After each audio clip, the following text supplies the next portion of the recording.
This is IGN.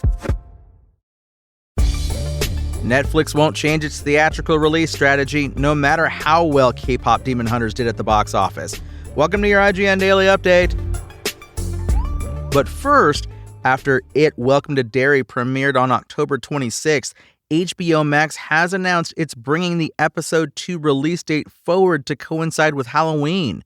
The new horror series will see episode 2 debut early on HBO Max beginning Friday, October 31st at 12 a.m. Pacific Time, 3 a.m. Eastern.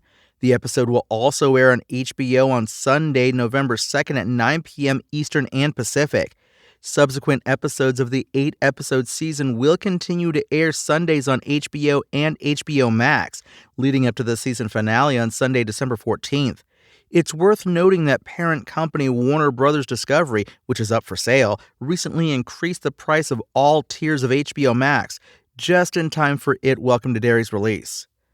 And details and images of Sony's canceled live service multiplayer God of War game have leaked online. At the beginning of the year, Sony canceled 2 unannounced live service games that were in development at Bend Studio and Bluepoint Games, with the latter thought to be a multiplayer God of War game.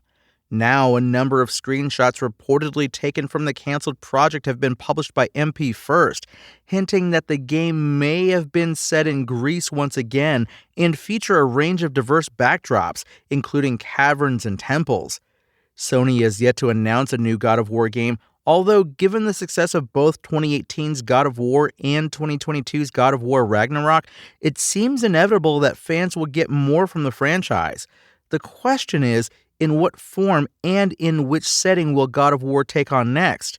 Speaking at MCM London Comic-Con last week, Kratos actor Christopher Judge said he hoped God of War would cover the Egyptian pantheon. Because I became best known as Teal'c from Stargate, to go to Egypt would be a completion of my circle, he teased. But whatever is decided, wait, if there's another game, I have no doubt that no matter what pantheon it is, it will be great. As for the God of War TV series, Ronald D. Moore, known for Battlestar Galactica, Star Trek The Next Generation, Outlander, For All Mankind, and much more, is taking on the live-action series for Amazon. Find out all the details at IGN.com.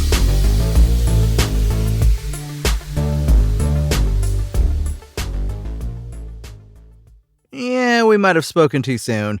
Despite what seemed like it could be a change of heart, Netflix has confirmed it has no plans to shift its release strategy when it comes to theatrical exhibition.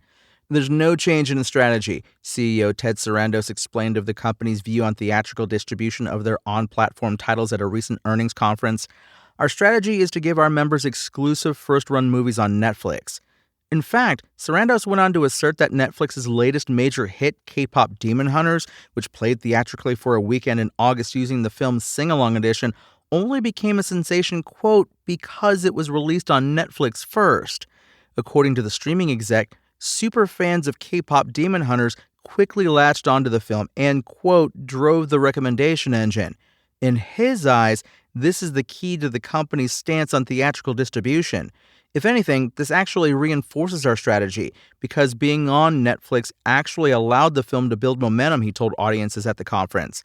That tracks in some capacity, as K-pop Demon Hunters was not an initial hit.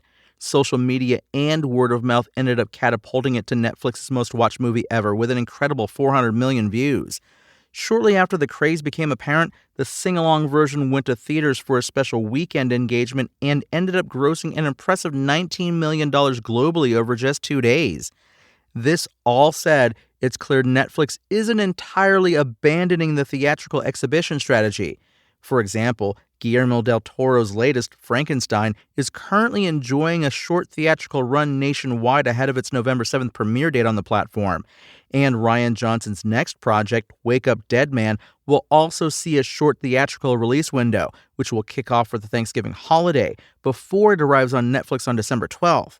Plus, K-pop Demon Hunters will be back in theaters again for Halloween weekend, and even the final episode of Stranger Things will drop in theaters simultaneously with its Netflix premiere. That's your IGN Daily Update. My name is Tony Jackson, and if you want more news on your favorite games and entertainment topics, make sure to visit us at IGN.com. You can also download our free app on your phone or console and subscribe to our weekly podcast through the podcast service of your choice.